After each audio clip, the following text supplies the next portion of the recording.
when I was a kid, I drank Coca-Cola like many kids do, and I drank a lot of it. And there came a point in time when I felt like it was harming my health. And so at 18 years old, I quit. I just stopped.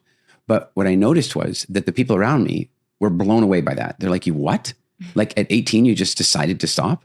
And so I decided to take a look at the mental process that I went through to get me to that place. Because if it got me to that place, maybe it could get other people to that place. Yeah. Same thing, 3 years later, I'm 21 years old and I have all these health challenges. And I just undertake a 30-day food experiment. And then that food experiment was so effective that my whole health transformed. And so I just figured out I have to stick with this. So then I had to take a look at, well, how do I stick with it? Because I'll tell you what happens a lot of times when people want to change their behavior. They say they want to lose a bunch of weight.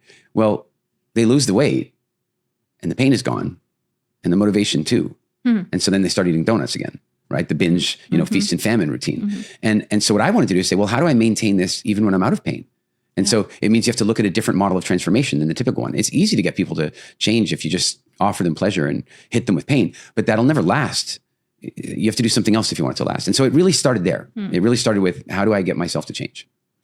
And what you're saying just now, that if it's easy to change people if you give them pleasure. So what that means is, what you give is not pleasure or it's not enjoyable only. Let's put it this way. No, it's that. Yeah, exactly. Look, if you want to motivate a child in the short term, offer them some money or candy or a new video game or something.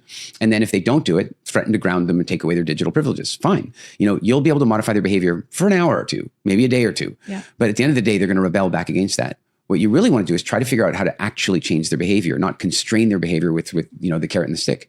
But the carrot and the stick can still be really useful. And what I mean by that is that, let's say, for example, that you told me that you smoked. And I would take a look at that and go, well, if you smoke, there's something I know about you. And that is that you're overly focused on the short term. And what I mean by that is that the short-term pleasure of smoking is more important to you than the long-term suffering that it will create. And the short-term of quitting, the short-term pain of quitting, is more painful to you than the long-term pain of coughing your lungs up into the sink. Like you're not associated to the consequence. And so if I want to facilitate change for you, one of the things I'm going to do is I'm going to try to figure out how to move your consciousness on that timeline. I'm going to try to get you to a place where you are able to fully associate to the long-term consequence of that behavior, so that when you're weighing up the pleasure, you start to see a different mathematical equation. I mean, this is a very simplistic view of it, but that's part of the process.